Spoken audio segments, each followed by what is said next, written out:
Buenas noches, mi nombre es Alejandra Arévalo y junto con mi compañera Natalia Prada y Carolina Castellanos vamos a presentar el parcial de este segundo corte para esta materia. Entonces, iniciaremos con la primera pregunta que dice, enuncie los tipos especiales de personalidad en derecho internacional y cómo se relacionan. Para ello, nos va a responder mi compañera Natalia. Bueno, vamos a empezar a hablar primero de la personalidad en derecho internacional. Lo primero a tener en cuenta es que la personalidad internacional se refiere a la capacidad para actuar en las relaciones internacionales, es decir, establecer relaciones jurídicas y ser titular de derecho y obligaciones regidas por el derecho internacional. Toda personalidad jurídica envuelve ciertos conceptos legales como el estatuto, la competencia, la capacidad, su naturaleza y la extensión en sus deberes y obligaciones. Si bien es cierto que por regla general son los estados los sujetos internacionales que cuentan con personalidad jurídica. Existen tipos especiales de personalidad. En principio tenemos como primera pueblos no autónomos. Este hace referencia a las minorías étnicas y a las comunidades originarias y para ello se debe tener en cuenta el reconocimiento del derecho de cada pueblo a determinar libremente. Al hacer titular de personalidad, aquí acudimos entonces a la resolución 1514 de la ONU y la jurisprudencia por parte de la Corte Internacional de Justicia, que claramente nos afirma que dicho enunciado, al ser considerado como uno de los principios esenciales del derecho internacional contemporáneo. Se estudian dos complicaciones aquí. La primera son las consecuencias legales del principio de autodeterminación por implicar el desinterés estatal y el peligro de cesión de las minorías nacionales. Como segunda complicación tenemos el problema de intervención del Estado madre de la minoría nacional que acude a proteger. Esto, bueno, al día de hoy los pueblos y comunidades originarios cuentan hoy con una protección legal internacional generada por los estados. Estos pueblos constituyen sujetos del derecho internacional, pero sí se encuentran protegidos por este como consecuencia de su vulnerabilidad y desamparo. Bueno, otro de los movimientos es el Movimiento de Liberación Nacional, el cual inicia en 1974 en Suiza con la Conferencia sobre Reglas de la Guerra, en donde participaron como miembros una delegación de fuerzas rebeldes que controlaban parte de la línea portuguesa y otros representantes del movimiento que luchaban contra fuerzas de ocupación como el gobierno provisional de Vietnam. Con esto ya se daba cierto reconocimiento para este grupo. Así, la Asamblea General de las Naciones Unidas avala el estatus de observador a ciertos movimientos de liberación nacional, como a los africanos, aunque estos no confieren personalidad jurídica internacional. Es importante también aclarar que el derecho internacional prohíbe la intervención de terceros estados para apoyar a grupos insurgentes, porque puesto que solo los avala como árbitros para verificar que cumplan con los requisitos necesarios para pasar de insurgentes a beligerante. Entre ellos la comunidad beligerante, el Estado este es una institución del derecho internacional en donde los autoproclamados movimientos beligerantes pretenden que se apliquen las reglas que gobiernan este instituto. Para ello se requieren tres aspectos esenciales. Entre ellos está la existencia de un conflicto armado de carácter general dentro del territorio, la ocupación de una parte sustancial del territorio estatal por las fuerzas insurgentes y tercero, la observancia de las reglas del derecho internacional humanitario por parte de grupos organizados, la cual actúa bajo un solo mando. Ellos tienen una estructura de mando y llevan sus armas de manera manifiesta contra el enemigo. Existen inconvenientes para diferenciar nación de pueblo, pero luego de reconocido pueden activar libremente en situaciones de conflicto o de cooperación. Otro tipo de personalidad especial hace referencia a la humanidad, puesto que darle personalidad jurídica a la humanidad, pues se debate, por ejemplo, en Argentina, en el séptimo Congreso del Instituto Hispano-Luso-Americano de Derecho Internacional, pues cuando mencionan que los astronautas como primeros hombres que anulizaron en calidad de enviados pues de la humanidad. Entonces, el espacio ultraterrestre, incluyendo a la luna celeste, deben ser explorados y utilizados en provecho e interés de todos los países por construir una cuestión que incumbe a la humanidad. Por ello, digamos que la humanidad como sujetos de derecho es titular de los recursos existentes en los fondos marinos más allá de jurisdicciones nacionales. Por esto, no se ve pues ningún obstáculo como para reconocer su personalidad jurídica como colectivo titular de ciertos derechos. Incluso con la frase de patrimonio común de la humanidad, ya existe subjetividad para verla como acreedora y deudora de la jurídica internacional. Y pues así encontramos la relación entre ellas al ver cómo si bien el derecho internacional clásico no se cuenta como sujetos de derecho, pues el concepto de libre determinación de los pueblos y la necesidad de protección de sus intereses, pues les otorga participación internacional a través del reconocimiento de una personalidad especial. Ahora vamos con la siguiente pregunta que dice enuncie los tipos de suis generis en derecho internacional y cómo se relacionan. Para ello, entonces, nos va a responder mi compañera Natalia. Bueno, para responder a esta pregunta, vamos a hablar primero del derecho sui generis. Lo primero que tenemos que tener en cuenta es que el término sui generis se refiere a una clasificación legal independiente. Esto quiere decir que es un género o especie singular y por ende no puede encuadrarse en las categorías generales. De aquí se desprende entonces que entendemos por el término ius generis como aquello que se refiere a un trato o régimen especial dentro del derecho. Los entes sui generis se explican por sí mismos, de por sí. Hay varias razones, bien sean políticas, históricas, religiosas, que actúan como causas de reconocimiento. Encontramos así que en cuanto al derecho internacional, se refiere que pueden existir normas, fuentes, sujetos que sean considerados y tratados como subgéneros. En este sentido podemos hablar, por ejemplo, de los actos jurídicos unilaterales y de las resoluciones OOLL. ¿Qué son los actos jurídicos unilaterales? Que es básicamente la manifestación de la voluntad de un Estado que produce efectos jurídicos en el derecho internacional. Y la resolución OLL básicamente son esas entidades compuestas por sujetos del derecho internacional público. Ahora bien, actualmente existen varios ejemplos del sui generis en cuanto a los sujetos del derecho. Algunos de ellos comúnmente conocidos son la Ciudad-Estado del Vaticano o Santa Sede, la Soberanía Orden Militar de Malta, los territorios internacionalizados y por último la Cruz Roja. Bueno, respecto a lo que menciona mi compañera Natalia, debemos hacernos la pregunta de cómo precisamente sabemos que son sujetos sui generis. Y bueno, esto lo sabemos porque si bien es cierto que no se trata de estados netamente establecidos con territorio, población, entre pues algunas otras características, pues estos han venido ejerciendo y recibiendo tratamientos especiales que han hecho que sean catalogados como tal.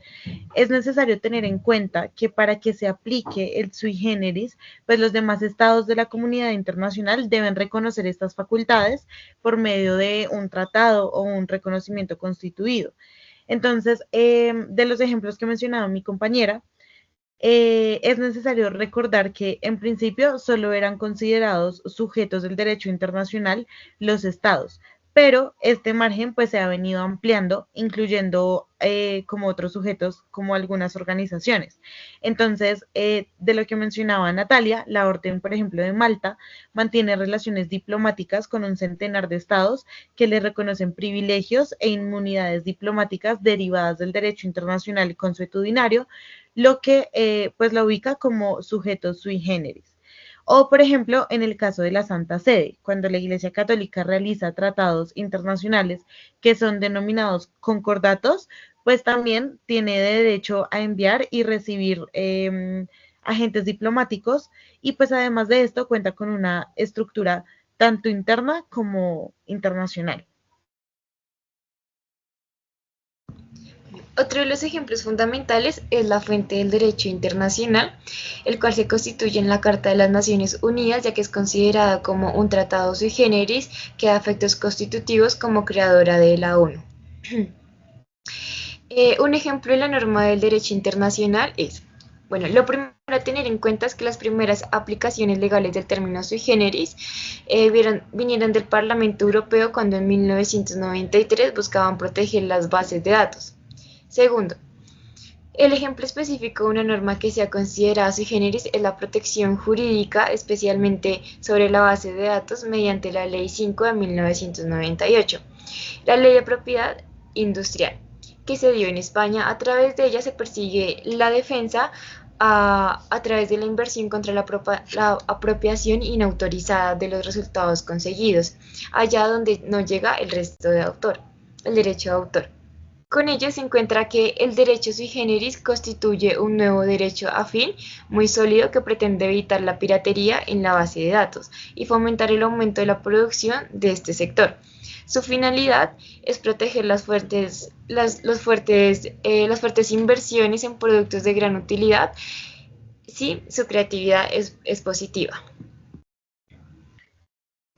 Ahora vamos a la tercera pregunta que dice, ¿qué se entiende por fragmentación del derecho internacional y cuál es su importancia? Para ello nos va a responder mi compañera Carolina. Bueno, la fragmentación del derecho internacional es la coexistencia de diferentes regímenes jurídicos o normas internacionales que regulan los mismos temas o situaciones, pero que pueden ser interpretados de una forma diferente o aplicados dependiendo del contexto. En lugar de haber un solo marco normativo que rija de manera coherente y uniforme para todos los subsistemas diferentes, en diferentes áreas como los derechos humanos, el derecho al medio ambiente, derecho comercial, derecho penal, entre otros, que se desarrollen con un alto grado de autonomía, lo que puede generar tensiones o conflictos entre ellos. La fragmentación entonces ocurre cuando estos regímenes especializados surgen con sus propios cuerpos normativos, con cada régimen, con cada mecanismo de solución de controversias y principios que pueden no estar completamente armonizados entre sí. Entonces, este acontecimiento ha sido acentuado por la proliferación de los tribunales internacionales, por ejemplo, la Corte Internacional de Justicia, la Corte Penal Internacional y el órgano de solución de diferencias de la OMC, entre otros. Y por la creación de tratados específicos que abordan algunos temas sectoriales, entre ellos vamos a encontrar los siguientes. Bueno, decidimos dividir en 5 áreas estos ejemplos. Entonces, en primer lugar, vamos a hablar acerca del derecho internacional de los derechos humanos. Allí encontramos la Convención Internacional sobre la Eliminación de todas las formas de discriminación racial de 1965, enfocada precisamente pues, en combatir la discriminación racial en todas sus formas. Tenemos la Convención sobre la Eliminación de todas las formas de discriminación contra la mujer de 1979, la cual pues específicamente trata todos los derechos de las mujeres y la igualdad de género. Y la Convención sobre los Derechos del Niño de 1989, pues como bien lo dice, pues protege los derechos de los niños a nivel global. En una segunda área o categoría encontramos el derecho internacional del comercio.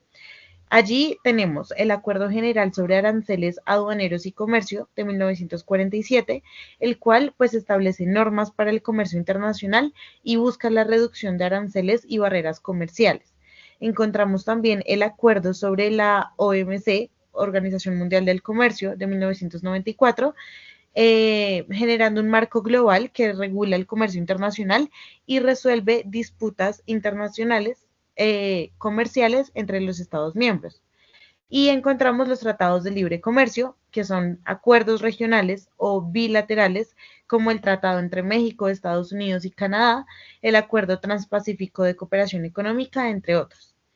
En otra área encontramos el derecho internacional ambiental. Allí encontramos la Convención Marco de las Naciones Unidas sobre el Cambio Climático de 1992, en el cual se establece el marco para acciones internacionales en respuesta al cambio climático, incluyendo el Acuerdo de París de 2015. También tenemos el Protocolo de Montreal sobre sustancias que agotan la capa de ozono, eh, y pues este es de 1987 y busca reducir precisamente la emisión de sustancias que dañan esa capa de ozono. Tenemos el convenio sobre la diversidad biológica de 1992 que fomenta la conservación de la biodiversidad y el uso sostenible de sus componentes, y el Convenio de Basilea sobre el control de los movimientos transfronterizos de residuos peligrosos de 1989. Este regula el comercio y la disposición de residuos peligrosos a nivel internacional. En el área de Derecho Penal Internacional encontramos el Estatuto de Roma de la Corte Penal Internacional de 1998, donde pues establece la Corte Penal Internacional, pues es encargada de juzgar crímenes de guerra, genocidio y crímenes de lesa humanidad. Y encontramos la Convención sobre la Prevención y el Castigo del Delito del Genocidio de 1948, en el cual pues se define como tal el crimen de genocidio y obliga a los estados a prevenirlo y a castigarlo. Y en nuestra última área encontramos el Derecho Internacional del Trabajo, en el cual están los convenios de la Organización Internacional del Trabajo, en el cual pues son tratados internacionales que establecen estándares sobre condiciones laborales, protección de los derechos de los trabajadores, seguridad social, y pues ejemplos importantes pues incluyen por ejemplo el convenio sobre la libertad sindical y el convenio sobre el trabajo forzoso. Esto, y por último, para responder esta pregunta, vamos a hablar sobre la importancia sobre la fragmentación y decimos que se radican en diferentes aspectos. El primer aspecto para hablar es la especialización y la eficacia. Aquí la fragmentación permite una mayor especialización en áreas específicas del derecho internacional, lo que puede conducir a una mejor regulación y aplicación en temas como en el cambio climático o en la protección de los derechos humanos. Como un segundo aspecto tenemos el riesgo de inconsistencia. Aquí la especialización, el riesgo de que diferentes tribunales y regímenes lleguen a decisiones contradictorias o inconsistentes, esto puede llegar a generar incertidumbres legales y debilitar la cohesión del derecho internacional. Como tercer aspecto tenemos el desafío de la cooperación internacional, que aquí la fragmentación puede dificultar la cooperación entre países y organismos internacionales si las normas de un régimen jurídico entran en conflicto con las otras de otro. Por ejemplo, las obligaciones bajo el derecho comercial que pueden entrar en tensión con las obligaciones ambientales o de derechos humanos. Y por último, o el último aspecto, tenemos el impacto en la justicia global. Aquí la fragmentación puede generar en ciertos temas o poblaciones que queden desatendidos porque lo hacen parte en ninguno de los, no los hacen parte en ninguno de los marcos especializados, lo que podría claramente poder afectar la justicia global.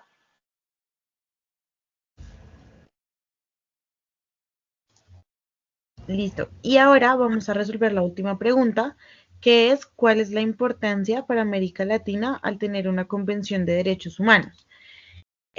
Bueno, la importancia de tener una convención de derechos humanos en América Latina es multifacética y tiene pues implicaciones profundas.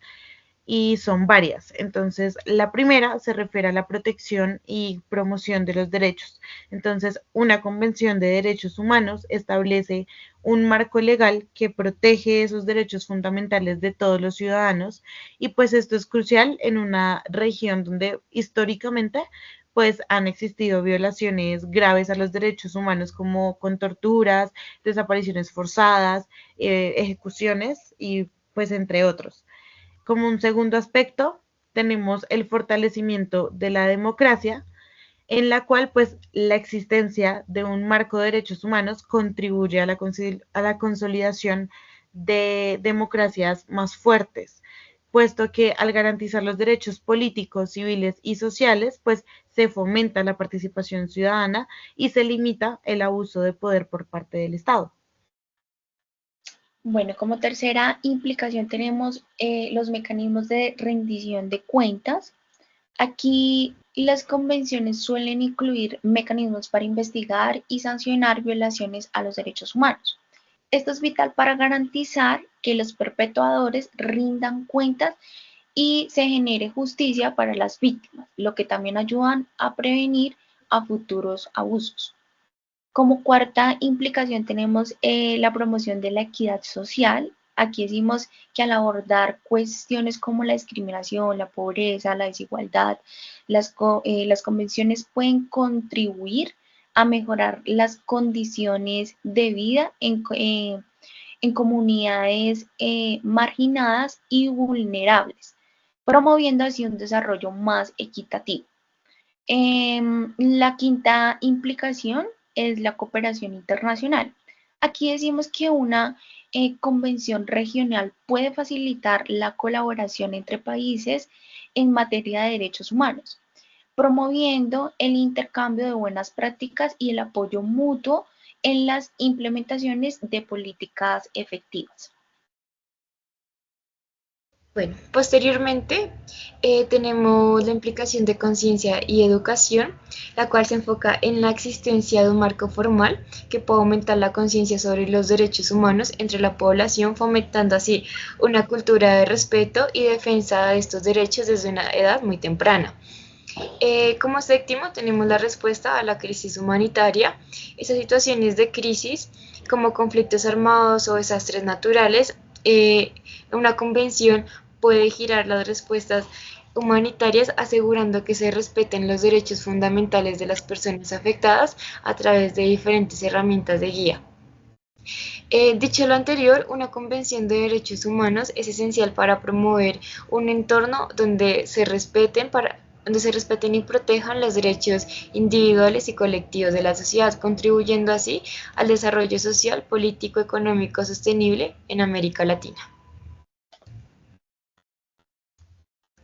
Muchas gracias. Gracias. Así es.